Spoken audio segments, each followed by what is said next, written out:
Olá pessoal, sejam bem-vindos a mais um estudo bíblico aqui no nosso canal. E hoje eu gostaria de resenhar com vocês e dar uma olhadinha nesse livro muito bom do Thomas Schreiner, chamado Dons Espirituais, uma perspectiva cessacionista, publicado aí pelas edições Vida Nova, tá? Um livro muito bom, muito excelente, e uma visão bem equilibrada de um cessacionismo aí mais moderado, tá? Então já quero indicar para vocês de coração esse livro, para vocês comprarem e lerem, tá? Vocês sabem que a gente está numa série aqui de resenhar livros sobre a questão tanto do Espírito Santo, mas mais voltado ainda para a questão dos dons espirituais, todo esse debate, tudo isso porque estou pregando em 1 Coríntios lá na igreja que eu pastoreio, e nós estamos então fazendo essa revisão dessa literatura toda aí, dessa perspectiva, então vai ter bastante coisa aqui no canal para os próximos meses, pelo menos, em relação aos dons espirituais, e infelizmente para muitos aí, eu mesmo na tradição reformada, um pastor da tradição reformada, eu abraço aí a perspectiva do continuismo moderado, tá?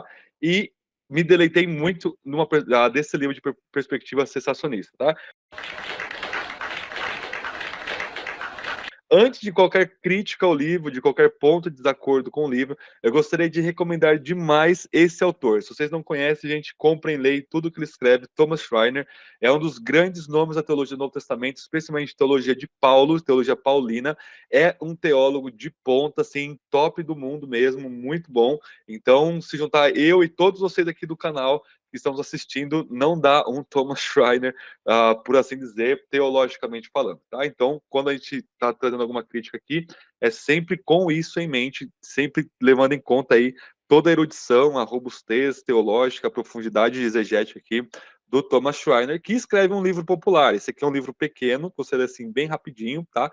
Mas com muito proveito. Gostaria de destacar aqui, primeiramente, ele começa falando, gente, dos pontos fortes e dos pontos fracos do movimento carismático que surge aí comecinho do século passado, o movimento pentecostal, tá? É muito legal porque ele traz primeiro os pontos fortes, ele primeiro elogia, então não é um movimento que você só tem críticas, então ele tem uma série de coisas que nós, da tradição reformada, precisamos elogiar. Primeiramente, primeira coisa, o primeiro ponto forte do movimento carismático é uma ênfase na vida cheio do poder do Espírito.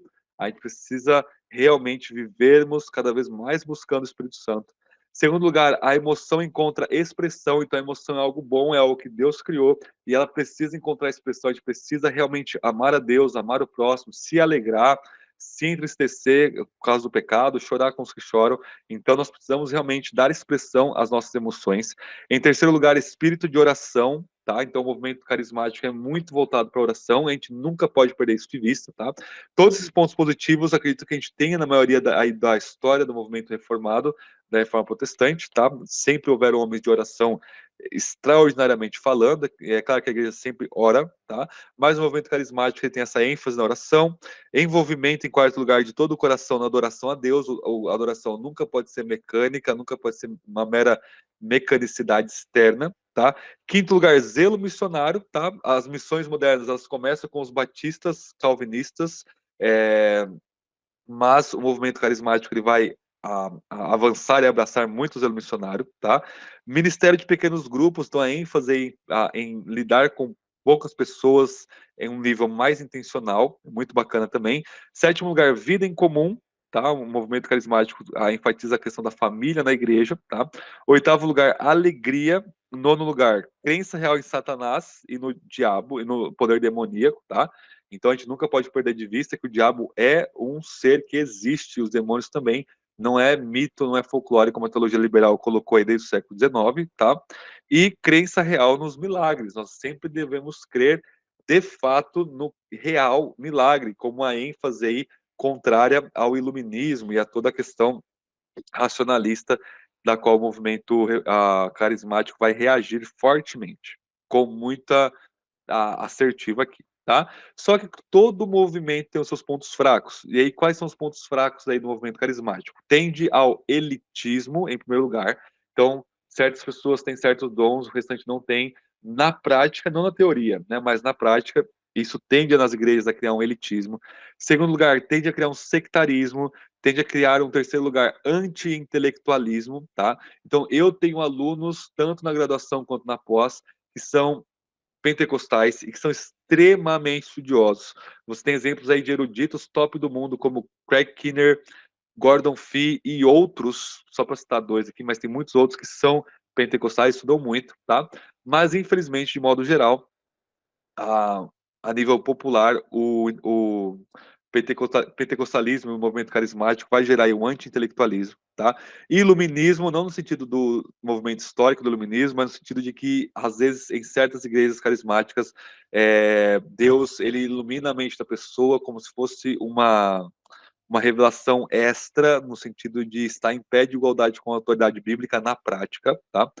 Carismania, ok? O que é carismania? É basear a vida espiritual da pessoa e a maturidade da pessoa com base nos dons espirituais da pessoa, tá? E nesse livro ele vai argumentar de forma muito hábil que os dons espirituais não são uma medida, um bom medidor da espiritualidade da pessoa. Você pode até mesmo ser um ímpio e ter dons espirituais extraordinários, tá? Isso não é medida de espiritualidade. Super sobrenaturalismo, então, ou seja, dá muita ênfase no sobrenatural, esquecer do natural e do cotidiano, tá? Eudemonismo, que significa, não tem nada a ver com demônio, tá, gente? Eudemonismo significa uma tendência a se sentir bem e se sentir feliz o tempo todo e, por assim dizer, a tristeza ou se sentir mais cabisbaixo um momento ou outro é em si pecaminoso, tá? É uma expressão errada de sentimento aí nas escrituras, tá? Obsessão pelo demoníaco. Então, muitas igrejas carismáticas, não todas, mas muitas igrejas você tem uma obsessão por todo culto, ter expulsação de demônio e ter um espetáculo de demônios, isso não tem nada de bíblico, né? No culto não é lugar para isso, sempre acontecia fora do culto, tá? Conformismo, o que quer dizer conformismo em nono lugar? Quer dizer uma uma conformidade de dons. Então, se uma igreja você tem certas pessoas que têm certos dons de determinada maneira, então o restante ele vai se conformar, se moldar a esses dons. Então, não é que cada um vai procurar o que Deus tem de dom para cada um, mas existe um conformismo em relação aos dons de cada comunidade local, tá? E é um movimento centrado na experiência, o que é uma coisa ruim, tá? Então, muitas vezes o movimento pentecostal está na experiência e não nas escrituras, tá? Não estou falando todos eles, assim como o Schreiner, não estou falando todas as igrejas, mas isso é uma tendência dentro do movimento, tá? Depois, gente, ele vai gastar o restante do livro mostrando de forma muito sóbria, muito bem fundamentada exegeticamente, a questão dos dons, tá? Então ele vai falar o que é uma profecia, o que é o dom de línguas, o que é o dom de cura, tá? E ele vai mostrar, gente, ok, e aí é um ponto meu, tá? Todo continuista moderado, continuista bíblico, que não é um místico doido, né? Vai ser sensacionista em alguns pontos. Então, todo continuista crê que a Bíblia, a revelação especial de Deus cessou por causa de uma série de outras coisas que não envolve apenas o dom da inspiração, tá? E o dom do apostolado, no sentido estrito do termo, também cessou, porque apostolado não a, depende apenas de ter o dom do apostolado, mas depende de uma série de outras coisas, como ser chamado pelo próprio Cristo ressurreto, ser uma testemunha ocular de Cristo, e por aí vai, tá? Então, fundamenta ali os 12 mais Paulo.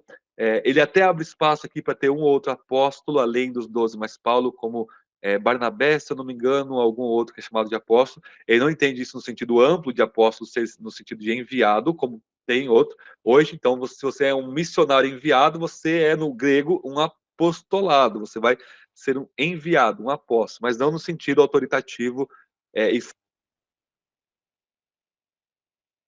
menos Judas, mais Matias e mais Paulo, como se fosse uma espécie de símbolo de inclusão dos gentios nas 12 tribos ali de Israel, sendo cada apóstolo aí um representante desse número 12 aí, tá? Então, um ou outro ponto de discordância que não vale a pena comentar aqui, vale a pena vocês lerem o livro, tá?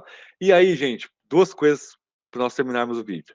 Ele vai mostrar, olha aqui o capítulo 10. Argumentos não convincentes a favor da cessação dos dons, tá? Qual que é o argumento não convincente para ele? É o argumento de que 1 Coríntios 13, onde vai falar que os dons vão cessar quando vier aquele que é perfeito, tá? E o pessoal vai falar que perfeito é o fechamento do cânon, é o fechamento da Bíblia, tá? É claro que a Bíblia é perfeita, mas o que Paulo tem ali com teleion, com a perfeição, é o estado de coisas com a vinda de Cristo. tá? É essa perfeição absoluta da consumação de todas as coisas. Portanto, é por isso que eu sou sensacionista, por causa desse texto. Os dons vão cessar no texto de 1 Coríntios 13, somente quando o que é perfeito vier. E esse perfeito é Cristo e todo estado de coisas que vier com ele em sua consumação, tá? Então ele fala assim, olha, o sensacionista que fala que o fechamento do cânon é ao referente de perfeição, lá de 1 Coríntios 13, isso não tem nenhum fundamento exegético. Então isso é um cessacionista falando que é um péssimo argumento falar que os dons cessaram por conta de 1 Coríntios 13, tá? Então, isso é um mau exemplo de uma teologia a priori se impondo no texto, tá? E, portanto, distorcendo o texto, tá? Então, os cessacionistas que estão me ouvindo aí, não fiquem bravos, ouçam aqui o cessacionista Thomas Schreiner falando aí sobre a cessação dos dons, e não é um bom argumento, não tem nenhuma base exegética, nenhuma base mesmo. Ele vai falar assim, nem Paulo poderia ter essa referência,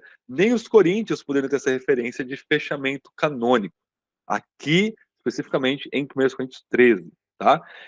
Ok? Então não tem base bíblica para falar de cessação dos dons antes da volta de Cristo, tá? E aí ele vai terminar com um argumento a favor da cessação dos dons, tá? Então, capítulo 11, um argumento a favor do cessacionismo, tá, gente?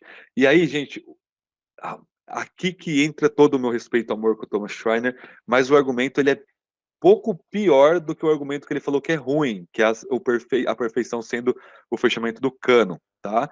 E aí ele vai começar assim, ó, tô aqui no capítulo 11, tá? Ele vai dizer assim que o próximo ponto, tô citando aqui, é especulativo e pode parecer forçado. Então, o argumento bom dele, em primeiro lugar, não é exegético, não é fundamentado no texto bíblico, mas é especulativo, tá? E em segundo lugar, pode parecer forçado. Quando o pregador fala isso, é porque ele vai distorcer o texto normalmente. Agora, o Thomas Schreiner, ele fez um argumento muito ruim aqui em favor da cessação dos dons, que ele vai dizer o seguinte: pode parecer forçado, mas o Senhor não revelou claramente a Paulo que os dons terminariam porque não queria que os coríntios ou Paulo soubessem o dia da sua vinda, porque cada geração é, é para viver como se fosse a última. Paulo achou que ele vai falar aqui. Paulo achou que o fim já viria imediatamente. Isso é absolutamente discutível, tá? Que Jesus ia voltar na sua geração, tá? Portanto, o argumento aqui é que Deus não revelou que os dons iriam cessar antes da vinda, para Paulo achar e para os coríntios acharem que os dons continuariam, para eles não pararem de cessar os dons aí, ou de buscar os dons, tá? Isso envolve, parece que um engano da parte de Deus de não revelar para eles, somente para eles buscarem os dons. Eu não vejo esse tipo de argumentação de Deus em nenhum lugar da Bíblia, muito pelo contrário, Deus é muito claro naquilo que ele fala, independente se você vai distorcer ou não, você vai distorcer para a sua condenação, mas a palavra de Deus ela é clara no que ela afirma, né? E aqui existe um jogo de, ok, o argumento é, os dons vão cessar quando Cristo voltar. Só que é para você viver como se Cristo já estivesse voltando agora. Ok. E por isso Deus não revelou que os dons cessariam na história, para eles não acharem que os dons cessariam na época deles, para eles continuarem buscando os dons, porque os dons ainda estavam em vigência ali na década de 50 do século I, quando Paulo escreve 1 Coríntios. Tá? Esse argumento é um dos piores que eu já vi na minha vida, e continuo amando, respeitando e tendo como maior referência uma das maiores referências do Novo Testamento, o Thomas Schreiner, mas aqui ele realmente não teve para onde correr. É... Ele tem outros argumentos aqui sobre o fundamento apostólico, a gente vai ver em outros vídeos, tá? Em outros livros também muito importantes também, tá? O fundamento dos profetas, mas o vídeo ficaria longo demais, o papel do dom de línguas e tal, tá? Então, basicamente, ele não vai falar que os dons cessaram no primeiro século, tá? Mas que os dons eles começaram a cessar em um determinado momento da história patrística, os dons cessaram de vez, tá? Então, sei lá, quando Atanásio escreve aquela epístola, aquela carta pascal com a lista do cânon que nós seguimos até hoje do Novo Testamento, tá? Talvez ali seria a cessação dos dons. Nenhum pai da igreja teve esse entendimento. Ok, não tem nada a ver uma coisa com a outra. Fechamos a, um acordo entre todas as igrejas, Oriente e Ocidente, sobre quais livros Deus fala, quais livros é autoritativo, portanto, quais livros são inspirados, quais livros são canônicos, tá? Isso fecha 100% fecha-se 90%, 99% na maioria dos lugares, mas fecha 100% mesmo com Atanásio, por assim dizer, tá? Se não me falha a memória, tá? Qualquer coisa eu reviso esse conteúdo de canonicidade, ok? E aí, ok, agora sim a gente sentiu uma diferença nas eras aqui, os dons cessaram, a gente não vai buscar mais dom nenhum, tá? Não é esse o caso, os pais da igreja sempre estão afirmando a questão da continuação dos dons, e, portanto, se os dons vão cessar lá no século 4, 5, aí que não tem base bíblica mesmo para falar isso, tá? Ou se você argumenta que os dons cessaram por conta do ministério apostólico, tá? Que é um argumento sensacionista, ou o argumento continuista, os dons vão cessar só na vinda do nosso Senhor Jesus, quando aquele que é perfeito vier, tá? Apesar desse argumento ruim no final do livro, eu, de novo, reforço e recomendo Dons Espirituais, de Thomas Schreiner, um livraço da editora Vida Nova. E bora continuar, gente. Gostou do vídeo? Gostou dessa série? Comenta aqui nos comentários o que você está achando. Conversa comigo que eu vou responder vocês aqui. Vamos conversar um pouquinho mais nos comentários aqui. Vocês sempre fazem um feedback muito positivo e eu agradeço demais pelos feedbacks aí, tá? Converse comigo o que vocês acharam do argumento do Schreiner. Se você foi convencido pelo Schreiner, não tem problema nenhum, continuando. Tanto que o livro termina de forma maravilhosa. O livro termina de forma maravilhosa. Eu vou ler para vocês a última frase do livro, aqui no epílogo. Ele vai dizer assim, parafraseando Paulo, né? Ainda que eu tenha a visão correta dos dons espirituais, se não tiver amor, nada serei. Uma paráfrase de 1913, né? Então não importa se você é sensacionista ou continuista, se você não tiver amor, a sua posição teológica não vale de nada. Então vamos amar uns aos outros. Os sensacionistas amarem os continuistas amarem os sensacionistas e prosseguirmos juntos na questão aí de servirmos ao Senhor e usarmos os dons que Deus nos dá, extraordinários ou não, comuns ou não, para glória do nosso Deus. Tá? Então, fica a recomendação fortíssima aí do livro do Thomas Schreiner. E é isso aí, pessoal. Deixe seu like, se inscreva no canal se você não é inscrito e bora continuar estudando Bíblia aqui com a gente, teologia aqui com a gente. Deus abençoe. Até o nosso próximo vídeo.